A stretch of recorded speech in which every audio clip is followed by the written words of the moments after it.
Like, who doesn't love a hot, steamy sex scene on TV? Like, who doesn't love that?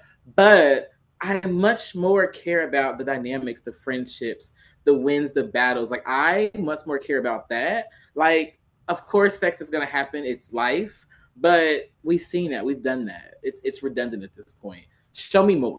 Go deeper.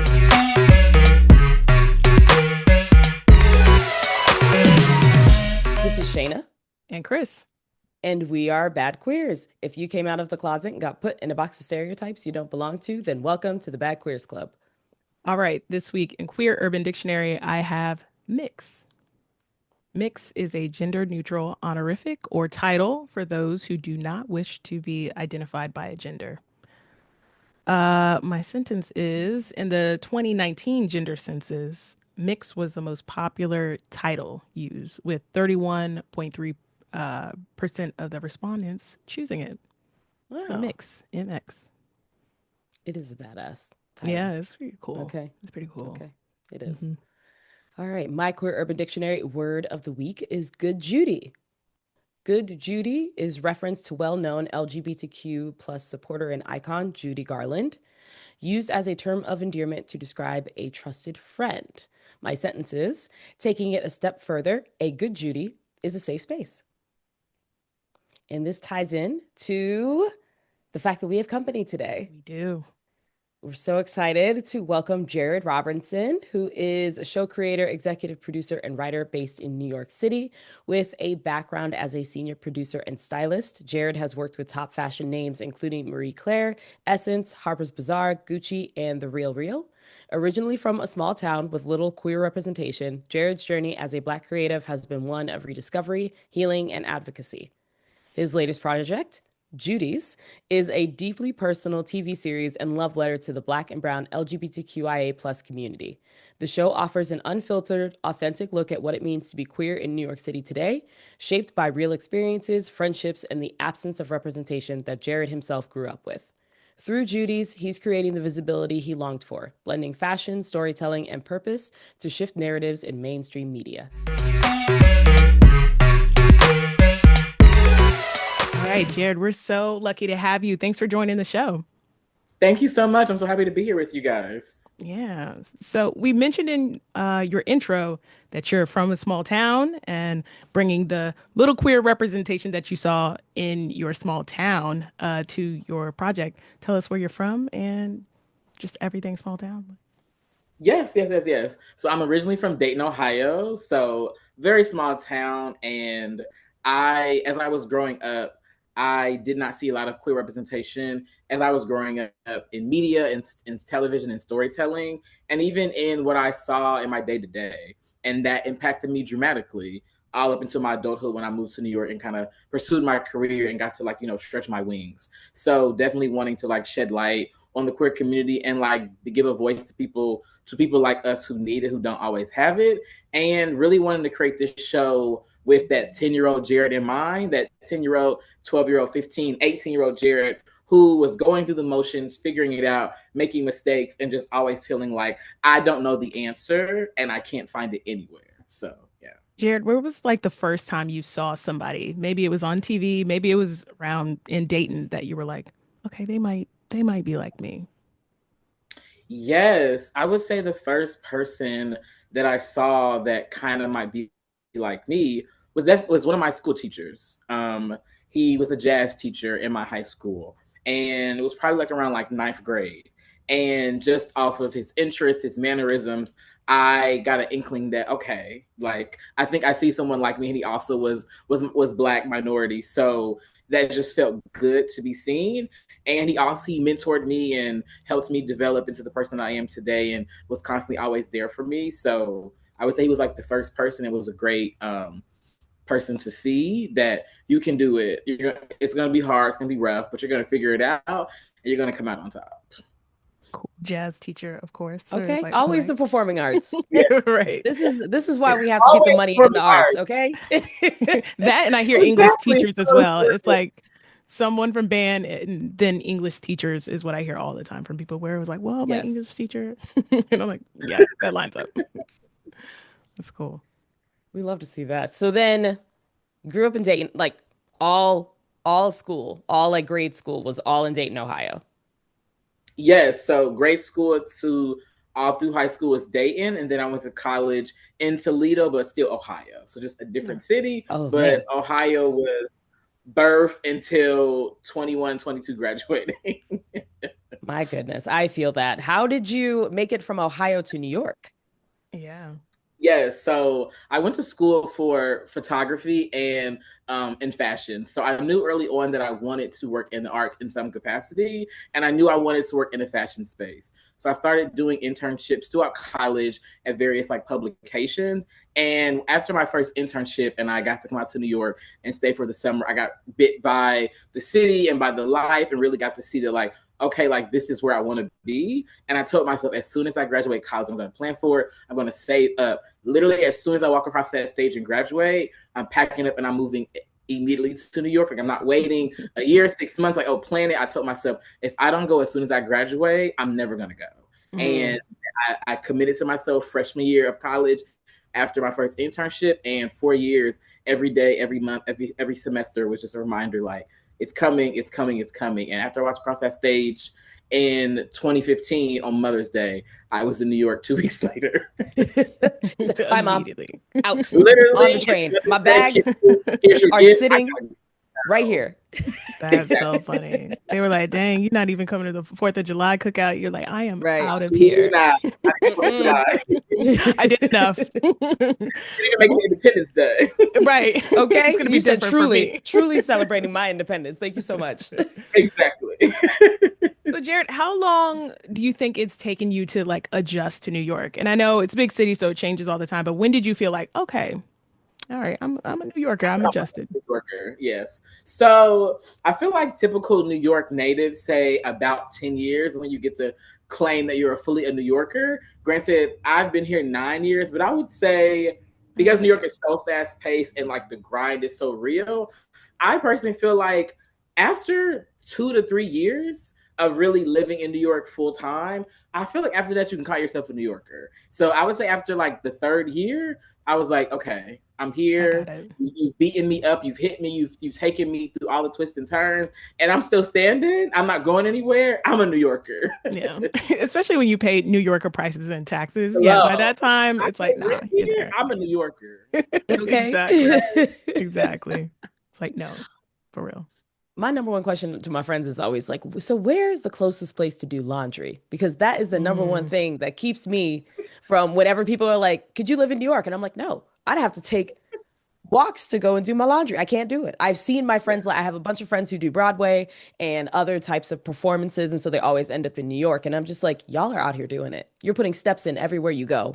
Congratulations. A lot of walking. For me, the New Yorker who's not in shape, like to live in New York is constantly always be walking. So yeah, I mean, you get used to it. I would say when I first moved here, that was the first thing I noticed was like, wait, laundry. I have to like pack up my laundry and figure out a bag. I've got to get my detergent, all the things, and then transport and go somewhere else. It was an adjustment, but similar to a lot of things in New York, riding the subway, like after a while you get used to it. But yeah, I would say it was definitely an adjustment that it takes some time. So how was your adjustment to the New York queer scene and just getting into that? Like, what were your first impressions and first couple of years like in the dating pool out there? Yes. I would say as far as like dating, it was great because there's so many different people. You really can go so many different places and meet tons of people. You can go to a jazz club, you can go to a bar, you can go to an art show, a gallery, and kind of like the world is your oyster. So I did love that about New York in terms of like the dating scene and just having so many options at your fingertips. Like, I mean, you can literally walk on the subway and meet somebody. Like, it really is possible. Like, I would love to have a story like that. I don't, but not yet. Not yet. Not yet. The right subway on the right car at the right time. Okay. That's in year 10. Exactly. I'm ready to go. I'm ready. I'm ready. I would also say like friendship in New York, I was pleasantly surprised just because you hear all these horror stories about, you know, finding people who are authentic, who are real. And I would say I got very lucky in finding tons of people like-minded. And I was lucky enough that because I worked in fashion, I was always surrounded by different people, from photographers, art directors to stylists, hair and makeup, and just all these creatives, queer, straight men, women, black, white, this everybody. So I quickly was able to like meet so many different people in so many walks of life in so many circles that I was able to kind of like find my group, find my tribe, and find my JUDYS. So yeah. Yes. So what was that journey like, getting into fashion and then the transition into production and becoming a show creator? Yes. So I would say in the very beginning, it was a very hard transition because I was my biggest critic and I was my biggest obstacle and hurdle. I had been successful working in production and working on the fashion side of production for editorials and photo shoots since I've moved to New York, so about 9 years. And wanting to get into TV and film and create the show, I hadn't realized yet that I was made for this. I was built for this. Like the reason why I have the journey of fashion and production was to prepare me for this. And when you come onto a new path or a new journey, you bring your experiences. You don't just wake up and say, I want to do this.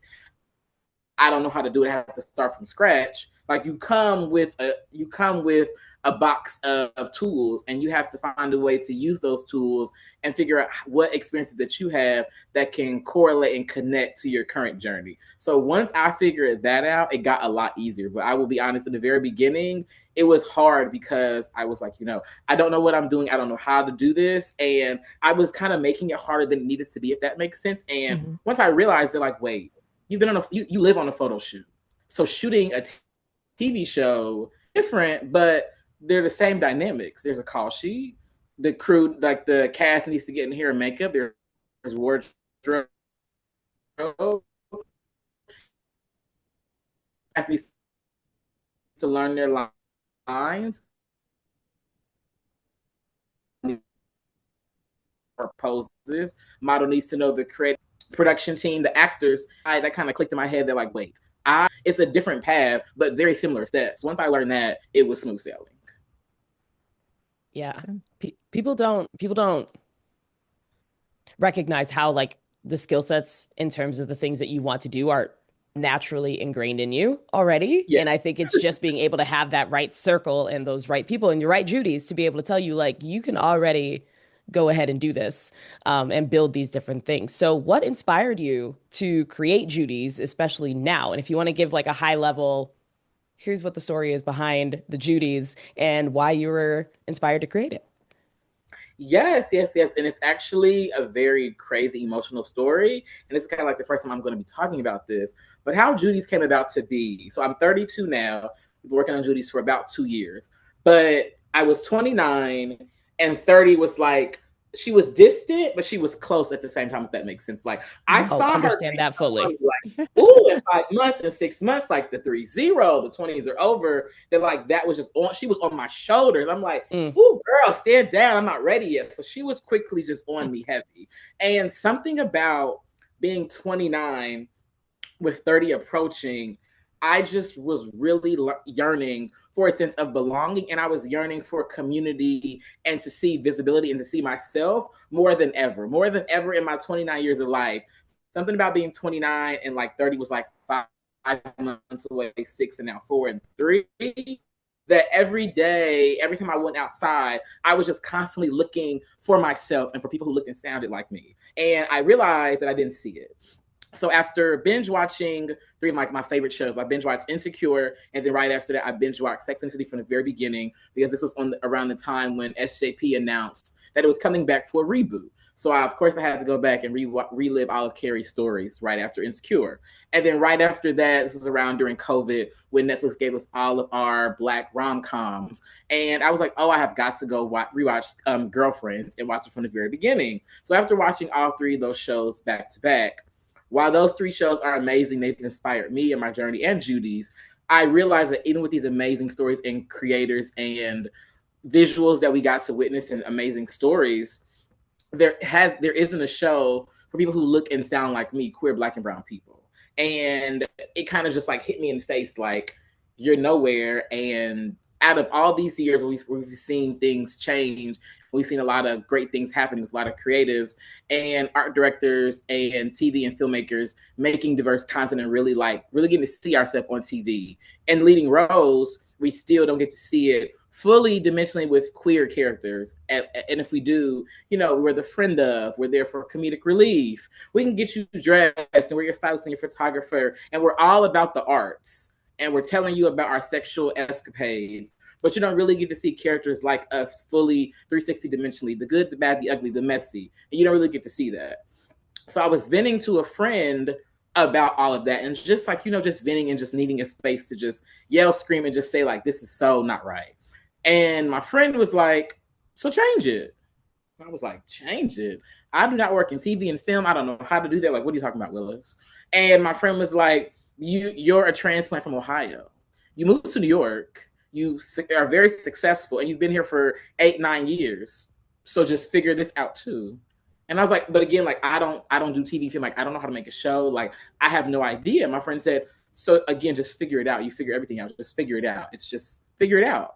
Unless you're afraid, unless you're scared.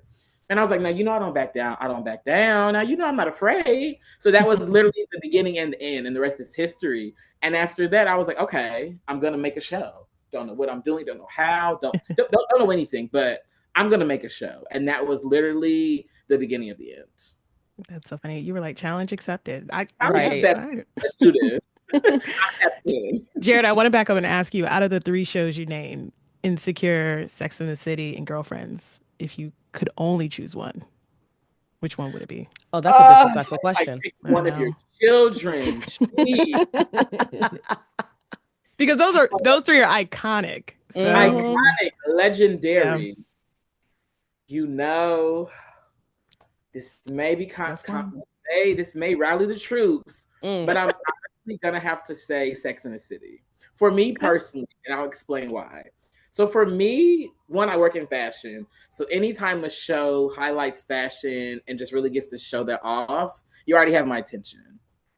I also love shows where you really get to see friends be friends, yell, scream, happy, like, but just be there for each other through weddings, divorces, anniversaries, like just really seeing friends in that authentic friendship. You have me seated as well. And I would have to say Sex and the City was the reason that I wanted to move to New York. Like, I wanted to work in fashion, but Sex and the City was the first show where I got to see like, oh my God, like that's New York. Like the taxis, the noise, the messiness, the fashion, the people of all different walks of life. I was like, oh my God, like that's New York. So I would say Sex and the City holds a very special place in my heart for that specific reason. So I would say it would have to be Sex and the City because of all those reasons. Yeah. That's fair. I mean, I didn't watch it, and I actually do want to go back and watch it because I hear maybe from everybody, but definitely my straight friends, like that show raised them, and that preceded Girlfriends and Insecure, of course. But like culturally, it was big at the time. Like it was huge and still is. So like I feel like I should go back. I wish I went back and watched The Sopranos, and I was like, oh, okay, I get it. So I feel like Sex and the City is the same way. But, okay, you have to, especially being older, you're gonna see it in a whole different light, and it's gonna hit you different. As a woman that's gone through different experiences and seeing it played out, it's going to hit you a totally different way. Okay. All right. This is the sign. This was my sign to actually circle back to it. So, okay. The motivation. Yeah. Challenge accepted, Jared. More challenge. I love all of this because this is just like subtle friendship bullying is what it is to make sure that like you're growing in the way that you need to. But it's just friendship bullying. This is where we are. So funny. All right. So before we get into more questions about the JUDYS, we are going to play the trailer. This is the exclusive first release of the JUDYS trailer. Obviously, you can listen to it here on the podcast, but also if you all want to see it and you're not watching us on YouTube, head to our YouTube and you can get the visuals, but we'll also be playing the audio here. So let's go ahead and check it out.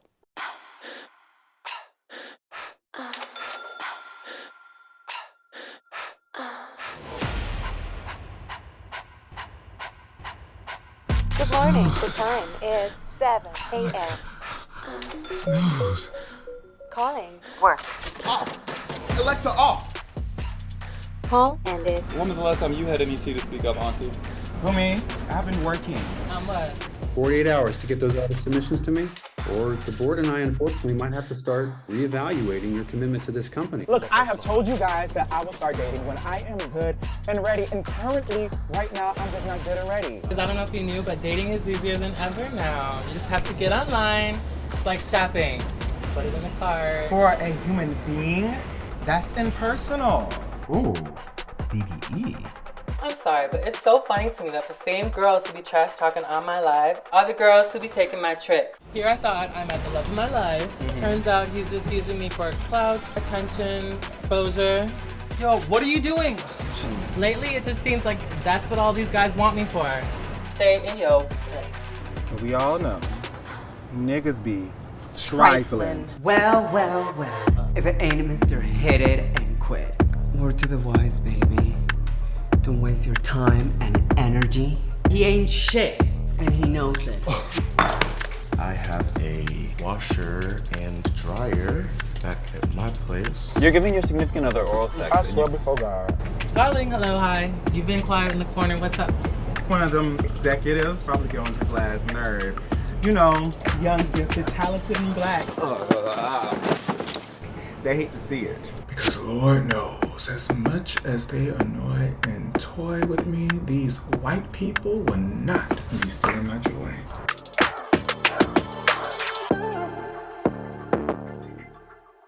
Jared, I already have so many questions. Okay. Let's get into it. Because the way that this trailer, as you listed off the friendship shows that you got to watch, and now it's like pulling that together with what you're doing. You brought in a group of 4. You could see kind of like the different personalities of each, but I want to hear your version of the descriptions for each of the characters. Like how do you describe them as friends? How do you talk about them? I want to hear your descriptions before I get to talk about it, because the first opening scene already brought me in and was like, I'm intrigued. Yeah. You want to know I'm more? intrigued. Yes. Okay, mission accomplished. Thank you. No, so how I would describe the guys in general and individually. So I would say at the core, they are 4 best friends who love hard, who ride for each other, who are just there for each other through thick and thin, through the ups and downs. And individually, they're all on different paths, juggling with life, wins, losses. But throughout it all, the one thing that remains the same is their friendship and their brotherhood. And showing brotherhood, showing queer Black men in a positive light was really, really important for me. And that was at the top of the list when creating this show. And I really wanted to really show what 4 individuals can look like who all identify as queer and obviously are Black and brown. We do have one character who is Latino. So I really wanted to create 4 opposite characters who were so different but come together. You're like, I get it. I understand like why they're friends, but they're so different. Because I can't stand anything more than watching a show, and I feel like I'm either one, watching a group of friends or people, and it's not believable to me. Like, I don't actually believe that you 2, 3, or 4, or 5 would actually be friends in real life. Like, I don't believe it. Or I can't stand when I'm watching a show and I feel like it's just a group of the same people. You like the same thing at the same place. Obviously, as friends, we're going to have things in common, but we each have our own individual voice. So I really, like, those were all the things on my bulletin board when in the writer's room, in my production team, that I was like, we have to make sure that we're not doing these things because, like, we just can't. And then I would say individually, Terrence, who's kind of like the mother hen of the group, kind of like the Carrie or kind of like the Tracy of the group. He's like the mother hen. He kind of like is a safe space for all the guys to unpack. And he's kind of like the glue to connect the friends and kind of like put the group together. So he works for a nonprofit, all white design firm. But at his core, he's really looking to diversify the art space and really uplift and build other Black and brown people into that space. And then we have Andre, who is our bold, bigger than life personality character on the show. And he's a makeup artist and a social media influencer. And before he walks into the room, his personality comes into the room. He's the friend that you want. He's your ride or die friend. He's the friend who keeps you up to date on the latest trends, the happenings, the events, the spots. But he's also the life of the party and just a good old fashioned Kiki. Like he's that friend. And then we have Jerome, who is a personal trainer, and he's the oldest of the group. So he kind of represents that father figure of the group, just because in a friend group, there's always that one friend who, you know, takes on that role of being the father figure, making sure everyone got home safe, and just looking out for the group, like whether you're drunk or just whatever at an event, whatever it may be, a restaurant. There's always that one friend in the group who is just the lookout and just always have everyone's best interest, even when they don't even realize it. And he is also bisexual. It was really important for me when creating this group of friends. I really, really wanted to tap into that just because we really don't see queer characters, but we really really don't see bisexual characters. Or if we do, it's just that stereotypical, they have sex and like every single thing with legs that walks. And it's like there's so much more than that. Like, can we dive deep? Can we understand their wins, their losses, their complexity? Because that's so surface level. So he is that character, and you'll get to see how that unpacks and kind of what it looks like to be a bisexual queer male who is sure of themselves. He's not closeted. He's very sure of who he is. He's sure of what he likes. And he's very much like, take it or leave it, it's who I am. If you don't, somebody else will. How much of oh, sorry. No, go ahead, Jared. Oh, and then I would just say our final fourth character is Damien, who works in music and is music executive. And he kind of is that like subtle character who you're not really sure what he's thinking, but you want to know more. He's like the cool kid of the group. He wears all black. He's subdued, mysterious, but he really has a lot to say. Okay. So I was gonna ask, how much of your real life did you put into this, like percentage wise? And did your friends have any like direct kind of involvement in like some of the scripting of stuff? Like, would they recognize themselves in this character, depending on how much of them you put in the script? Yes, definitely. I love that question.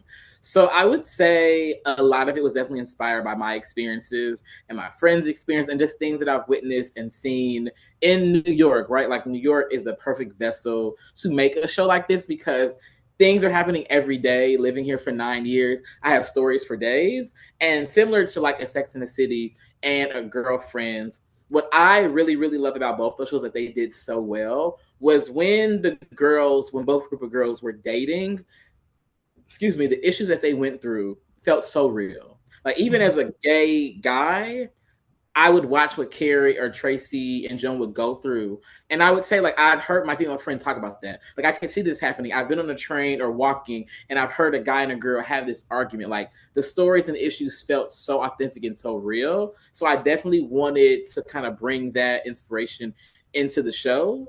So I would definitely say myself and my friends, my experiences definitely dive deep into the script and the writing. And then as far as my friends, I would definitely say the show was inspired by a lot of my friends. Jerome, our personal trainer, was loosely inspired by my best friend who's a personal trainer. So that was kind of like my thank you to him, because moving to New York, he was the first gay friend that I made, and we became best friends. So he holds a very special place in my heart. So I couldn't think of making the show without kind of like showing him some love and kind of pulling him into the show. And then Harper, who's one of our minor characters, but our only female character on the show. And she kind of represents the modern day Black woman. And she raises the question of, can you have it all? And if so, what does that look like? And if not, how does that impact your day to day? Can you have the perfect job and an amazing career, climbing corporate ladders, and have a successful relationship and have a family? And how do you navigate being a boss woman and managing all these different things? Your friends, your family, your siblings, like, how does that look for a woman in current times? And I would say she was my love letter to Black women, because Black women go through so much. They've been through so much, and they hold us up on their shoulders. Like, they literally hold this country down, not to get too deep into what we just went through a few months ago. But Black women are always saving the day. They are always saving the day. So Harper is like my love letter to Black women, and she was definitely inspired by all the amazing Black women in my life. That's amazing. I love hearing that. And that was one thing I was wondering. Obviously, the trailer can only show so much, but I was wondering how women showed up in JUDYS and how much that relationship looks like. I have so many feelings because I do have a lot of gay guy friends, but man, do I read them for filth for a lot of their man behaviors is the best way that I can describe it. And I'm just like, what would y'all do without us? And I hope you realize nothing. Be on the floor. Okay. couldn't do anything. And it's like, it just like, that was something that I was curious about to see if there was a female male relationship that showed in this that also wasn't just like the stereotypical. I figured as much that it wouldn't have the stereotypical behaviors because you're making something that we don't get to see regularly. But that was what I was wondering. And then being able to watch your brunch videos as well and seeing, you know, your tag team of women that are there with you and just holding you accountable and saying the things, like it was just great to see. And I was like, I wonder how much of that carries over. So for you, when it comes to your best friendships with women, like what does that look like and what do you appreciate about them? Oh my God, what do I appreciate about them? What do I not appreciate about them? So I would say the relationship between a queer Black male with his female best friend who is Black is a relationship like no other. Like literally, it's the yin and yang. It is the perfect dynamic that we just mesh so well. Like they read me for filth, I read them for filth. They gather me, I gather them. But at its core, it's just love. And there's been so many instances where Black women have been there for me when I couldn't be there for myself. I didn't know how to be there for myself. So what it means to me is like a safe space, to be quite honest. Black women were not some of the first people who I felt safe coming out to. Like they were the people who I immediately called, and when I got the feeling of like, all right, enough is enough. Like let's just have this conversation. And they welcomed me with open arms. They were like, okay, and what's for lunch? Because we don't care. We love you. We truly do not care. What's for lunch? I'm coming over. Let's have TV. Like what are we doing? Because we're not gonna make this a thing. Like we're not gonna make this a thing. You're Jared. Like I understand it, and thank you for opening up and feeling like this was a safe space. But you're Jared to me. Like I could care less. Again, what are we doing for dinner tonight? I'm coming over in 20 minutes. So, and like, it makes me emotional just because of what I just said. Like, Black women truly just have this innate nature of just being comforting and just being a safe space.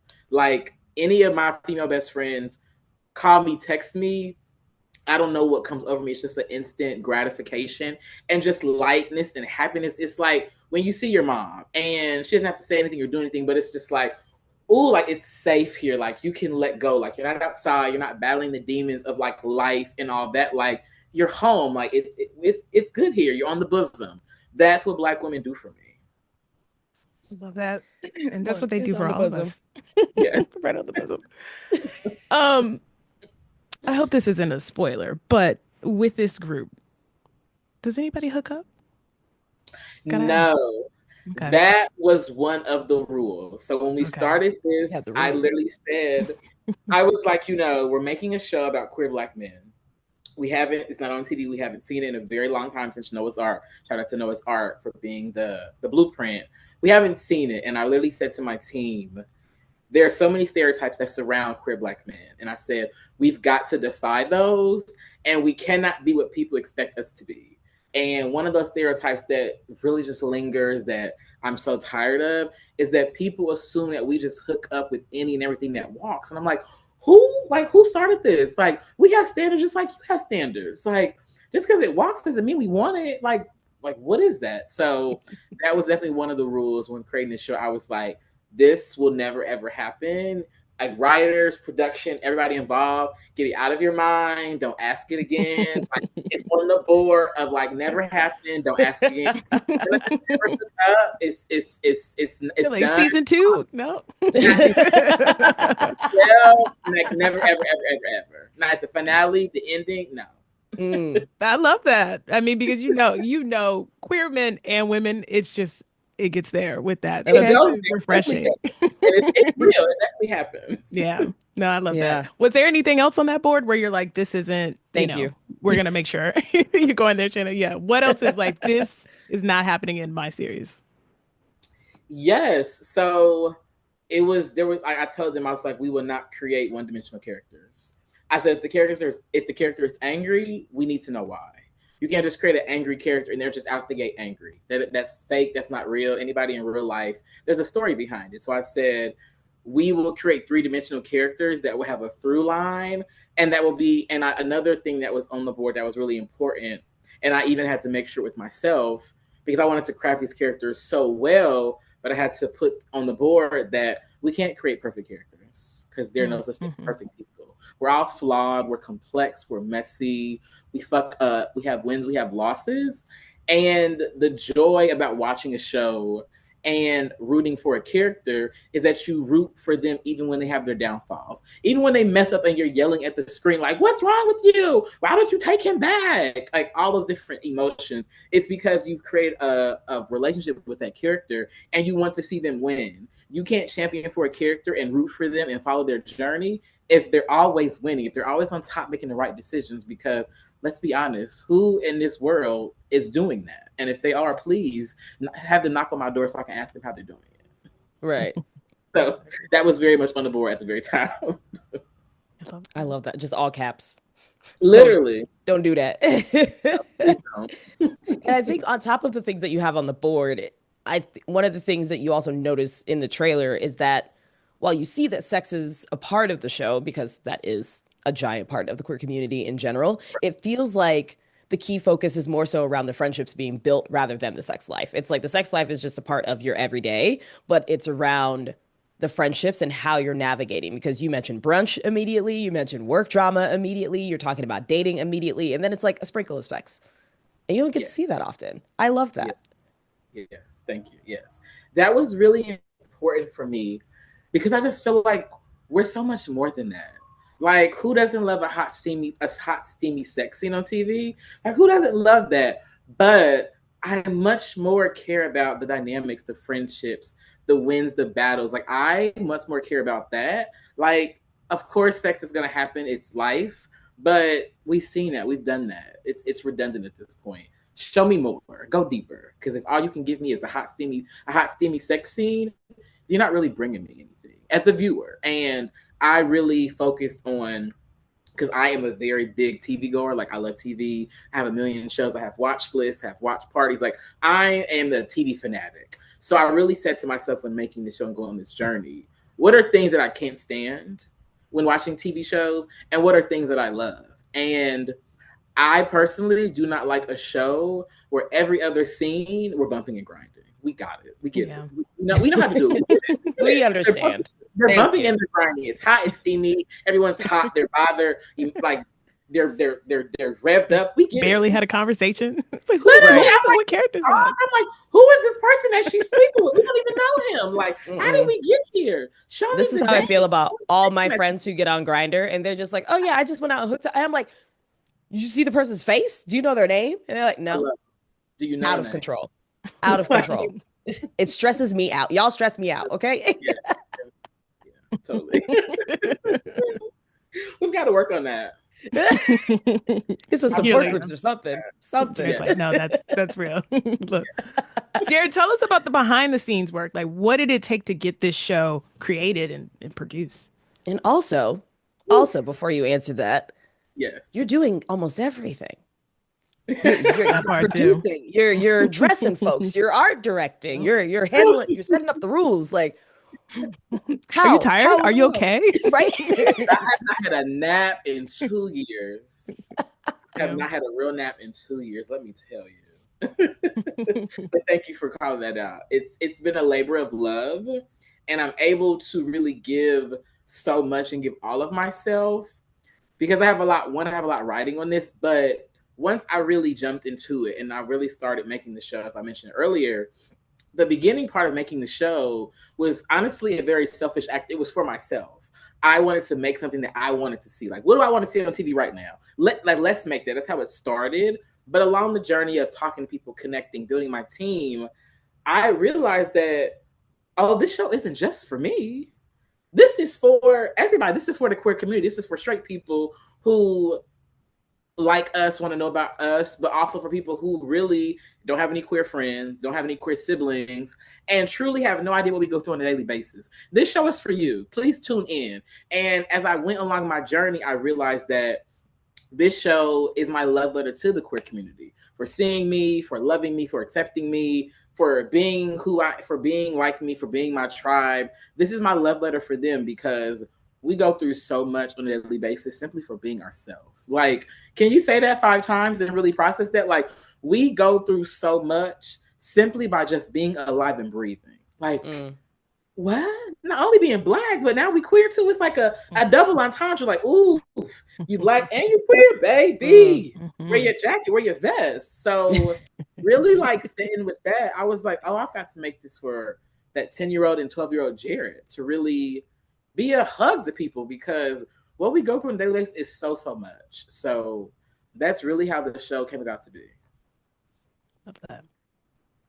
And then your second question was about the behind the scenes and what it took to get here. So it was definitely a journey. Blood, sweat, and tears. A lot of blood, sweat, and tears. A lot of nights simply just figuring it out. Along the journey, I came up with 2 sayings to my team. And anytime something would happen, money would fall through, things would fall apart, you're banging your head on the wall, I would just say, we did not come this far to come this far. And I would say it to myself every time something would go wrong. This happened. We didn't come this far to come this far. We're gonna figure it out. Like we didn't do all this to really stop at this phase and this level. We have 20 phases ahead, and we're gonna get there somehow, some way. But yeah, it was definitely a journey getting here. You know, like being indie is no easy battle. Like, you know, funding is the number one hurdle and obstacle. So I would say, obviously, that kind of goes without saying.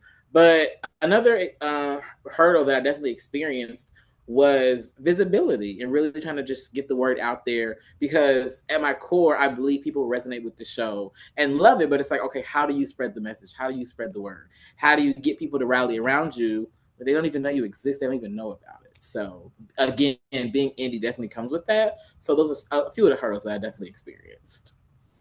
Yeah. Who funded? Listen, that part. Deep dive for that. Okay. Yes, deep Negro spiritual side. Okay. Okay. And I think when it comes to creators, that it's a tale as old as time when it comes to the funding and all of the long hours that you have to put in, be able to pull in people and being like, hey, do you know somebody who knows somebody who can do this one thing for this one time? And it's exhausting. It is. Rewarding and exhausting. But for you, what advice do you have for other creators who may be hitting that point of just feeling like they're going to have trouble getting started on their creative journeys and just want to do something, have the feeling it's in them, but they just haven't taken that step forward like you have to be able to start taking chances? Yes, 100%. So I would say that, again, I feel like a lot of creators will resonate with this, that we are our biggest obstacle. We feel like, well, I don't have enough money, so I can't start. I don't have this, so I can't start. I don't have that, so I can't start. And the truth is, there will always be something. It will always be something. It will always be something in your mind that is telling you, like, just wait a month, wait 6 months, wait a year.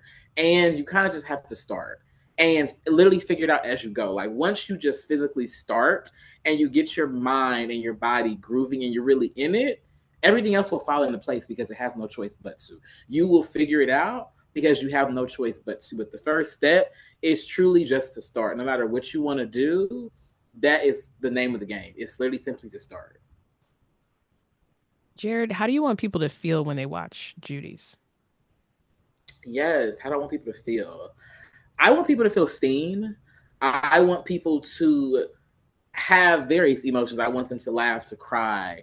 But most of all, I want them to feel a sense of belonging and to feel like they're witnessing family. Like, I really want JUDYS to really start those conversations, right? Like, on the show, we're going to talk about a lot of different topics from all different things from across the board. Like, nothing is off limits.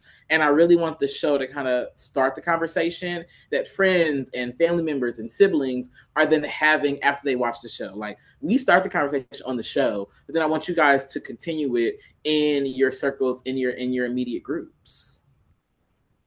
And you know they will talk online. Yes, they will. Whole arguments in the chat. Whole arguments. Okay. Multi-day arguments. Yeah. One thing we're going to do. So yes, well, before we go to our bad queer opinions, I think the piece that you just pointed out as well is to say that, like, you want people to feel seen in this and to see that there are natural friendships and things. Did the group actually know each other before recording, or did you all have time to go to brunch, to hang out, for them to build what already from the trailer alone looks like a very natural, organic friendship. Yes, thank you so much. No, actually, the four guys did not know each other at all. They were four opposite people that we thought individually were amazing for the characters. And then when we did auditions and callbacks, we kept trading people in and out, and we put this group of four together. And something about them coming together felt like they had known each other for years. It felt authentic. It felt real. And we're like, okay, like once we saw them together, I instantly knew. I said, oh, that's the group. That's my Terrence. That's my Jerome. Like, that is the group. That's the guys. That's it. We can pack it up and go home. Like, that's it. But it was really important for them to build real friendships and to really connect with each other. So we definitely spent a lot of time allowing them to just foster those friendships and having group chats and going to brunches and meeting outside of rehearsals and really helping them get to know each other on like a deeper level that would resonate and come out in the characters in the filming. Love it. They look like friends. They did a good job. Thank you. That's what we're hoping. I'm happy to say that you guys definitely felt that. That was very important for us. Oh, yeah. No, absolutely did. Well, great. Well, thank you. Well, let's go ahead and transition over to our bad queer opinions, because what type of bad queers would we be if we did not have unpopular queer opinions? Jared, as we mentioned to you before we started recording, this is the time for you to, question, judge, agree, disagree, any of the things. We have a good time in this section. So Kris and I will be sure to go first, and then we'll pass the mic to you. But feel free to follow up and ask any clarifying questions, debate, all of that. Let's have a good time. Okay, I'm here for it. All right. Well, I will go ahead and kick it off first. I kind of mentioned this earlier when I was asking my questions about gay men and queer women relationships. But my bad queer opinion is that I need more gay men to show up for queer women. I'm pretty sure I've said this on here before, but we're getting back into Pride season. We're about to be back outside, and I just need this call to action to be back. Queer women will show up in rain, sleet, traffic, if it's inconvenient, if they were sick the day before, and they'll come and still show up for their guy friends and their friends in general, but they will do it for their guy friends. Gay men, on the other hand, I know it's not all of you, but I'm going to stereotype a lot of you and say that y'all will only show up when it's comfortable and convenient and you didn't have another invite that felt a little bit better. But you'll make a statement that you support women, that you're here for women, that you love everything that we do, but only when it's convenient. Okay, keyword convenient. Okay. Okay. You heard that. I'm gonna offer a little pushback. And this is something that I learned later, especially moving out here to the Bay, but because in the South and growing up in Virginia, we all partied together. But I had some gay guys say that they didn't feel comfortable in women's spaces sometimes. And you may not even be talking about that. I know you're not talking about that sort of thing, but there may be some gay men that still feel that, warranted or not, that don't feel as comfortable in women's spaces. So that was something I had to learn out here, but wasn't a thing before. So I'm going to hold space for that. But there are just some people that, like you they're terrified to walk like, into women's spaces. Exactly. Remember when we took Minority Report to the cubbyhole? Yeah, and they were like, are y'all sure we could go in? You go in first. And like, I'm like, you what? Go in first. But it's the thing, it's a thing. Yeah. Yes. So these are our guy friends from Minority Report. They we were together in person for an event or recording or something, and we were at a bar that was nearby, and then we were like, let's go to the cubbyhole because it's right across the street. And as we got to the door, they literally stopped, opened the door for us, and then they were like, after you. And I was like, what's wrong? Why don't you want to go in first? What's the problem? And this was like recently when a story had come out that like a few guys had gone in to the cubbyhole and they had caused a bunch of issues, but it was like straight men, not any of the gay men that come in and like would do anything. Right. No, it was like straight men that had gone in and they were like, no, I can't be the one that walks in first. You have to walk in to give us permission to aid into the space and go from there. So yes. So that I understand. Yeah. Really that I understand. When it comes to just general support and being out there for the things and showing up for an event, for a performance, for something you're doing, convenience. We gotta do better. Okay, I hear you. Okay, I hear you. Jared's about to fill up the calendar. I'm gonna let the community know. We're gonna have a meeting. We're gonna get together. In our meeting next week, I will definitely let them know we got to do better show for our girls. Got some church announcements. Okay, that's first off. We ain't doing very well. But yeah, I feel like in general, men, regardless of sexual orientation, nothing supporting women, it's a little harder for them. Like they just act like they can't show up in the same ways. So that is so true. So, love it. All right. My bad queer opinion is one that centers around this Black Mirror episode with Issa Rae that I saw just getting trashed online with Issa's acting and a couple of other critiques. Then I watched it and I was like, this is cute. So I just want to say, and I was like, maybe since again, I grew up with not a lot of Black queer representation, and the only queer movies that I saw were white gay guys. Yes. Y'all got to hold space for like folks like me where it's just like, just to see it is enough for me. Like that is all I need to see. Sometimes it is about visibility. Sometimes it's like, I didn't think I'd see Issa Rae this year in that sort of role. I'll take it. And then given that the AI character was in the 1940s, I'm not going to give any spoilers, but and Issa was like a modern day character. I was like, all right, y'all, I don't know what y'all want to see. Y'all want to see some OnlyFans scenes, but this is just like it wasn't stiff. It was like that was a character from the 1940s. Not sure what y'all want to see. That's why y'all be so hard on those gabies out here. But just like, y'all, just enjoy art. Just enjoy where we are. Like that. Issa also got a double dipping with the just one of those days with people being like, oh, this is stereotypical, blah, blah, blah. Sometimes movie and art is just to have fun, just to escape, just to see it, just to enjoy it. Yeah. It's just the ride. Just enjoy the ride. Just enjoy the ride. You don't got to watch it over again. You don't have to. It's just watch it. Don't unpack it. Don't try to make it deep and have a think piece. Sometimes art is simply what you see. It's nothing deep behind it. It's just a good time. And have fun. I feel like everybody thinks that we should be putting out like Oscar-worthy things every single time because that's the level of excellence that people expect us to be. And it's like, so why do white folks get all the trash movies? I was gonna say, do they do that? Because that's exhausting. Who wants to? Okay. We just want to have a good time. Yeah. We can do an Oscar-worthy project, but we also can do just a feel-good holiday movie, a feel-good piece that it's like there's messaging in it, of course, but like it's not a sinners type of think piece. It really is just friends having a good time. Like we need both. Yes. I was like, Lifetime exists for a reason. Hallmark exists for a reason. Okay. Sharknado, all these bad movies that make no sense. Do a show or a movie. Yeah. Yes. Yeah. I think it's also a thing of maybe it's because when I grew up in the 90s, like there were just so many bad or random movies that I would just watch and love it. And it probably didn't either age well or it was just shitty at the time, but it was just an enjoyable watch. Whereas it like now, because people could curate so much and have even more choice, I feel like they're like, I only want to see the best because I've given my time away to my precious time. Where it's just like, well, you would have doom scrolled anyway. So just like enjoy it, move on, and it's fine.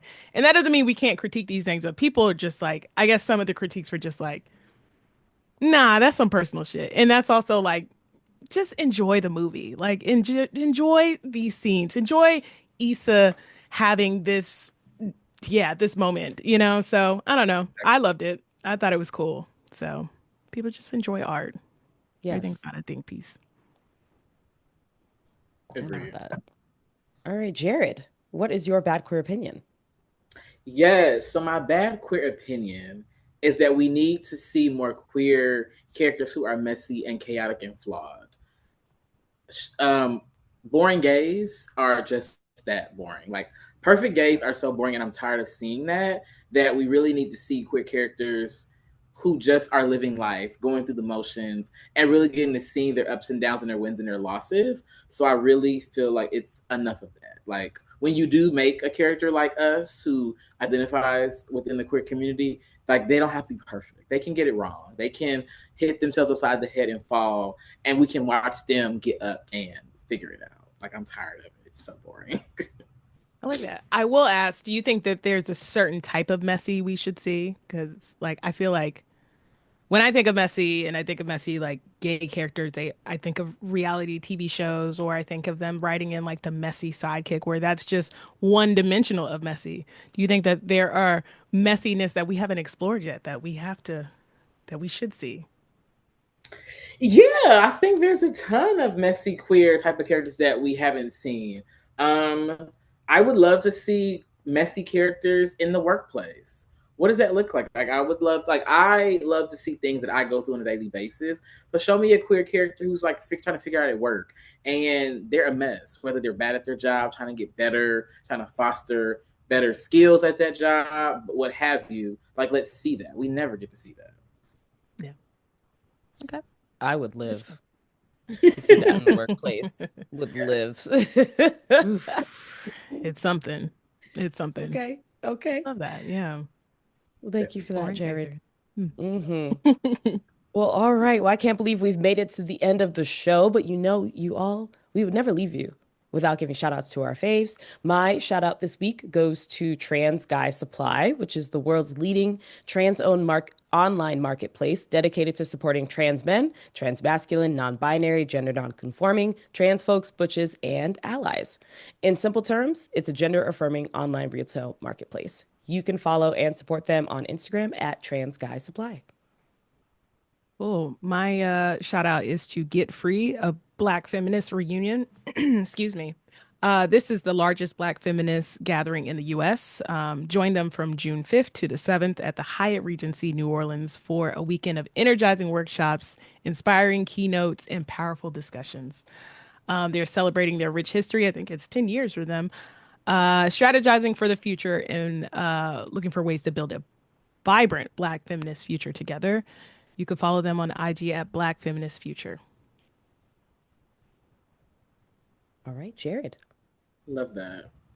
Yeah, so my queer shout out is to my amazing community. I first want to give a shout out to my JUDYS community, my production team, my director, my producers, my gaffer, like everybody who was a part, my cast, who was a part of really bringing this to life. I really, really want to say thank you to them and shout them out. And I also want to shout out my individual community, my loved ones and my friends and my family who really were there holding me down. This project did not come without ups, downs, and there were days when I wanted to quit, days that I didn't know what to do, days that I just needed to call a friend and to scream, and for that friend to just sit there and listen, not understand what I'm saying because I'm not making any sense, but just sit there and receive it and just give me a hug, answer the phone. So they were there for me through it all. And I really, really want to say thank you to them from the bottom of my heart, that throughout the show and throughout the process, the biggest message for JUDYS is about community. And I really want people to watch the show and feel community. But without my personal community, this show would not have been possible. So to my community and to my tribe and to my JUDYS, I thank you. I love that. That's so great. It truly does take a village to be able to help support these things, not only with actually physically showing up to the things, but those phone calls, those conversations, those pep talks, just holding space for you, being like, I'm going to come over and sit in silence. I need you to sit in silence with me. Exactly. Type energy. Well, we love that. Well, I know that our community definitely wants to stay in touch and wants to keep up with you. So where are the best places to follow and support you? Yes. You can follow us at JUDYS Series and JUDYS Show on Instagram and TikTok. Nice. All right. Well, Jared, thank you so much for being on the show. We can't wait to see JUDYS get released into the world and all of the success that will naturally come with it. We could already tell and already feel it. And you might have to come back and give us the update after it goes live. Yes, I would be honored. Definitely. Let's do it. Got it taped. All right. Now Okay. you got to come back the for contract. real. Thank you so much. Okay. Well, cool. Well, everybody who tuned in, thank you so much. And as always, we will see you next week. Take care. Me again. Can we talk about things? I'm sorry that I'm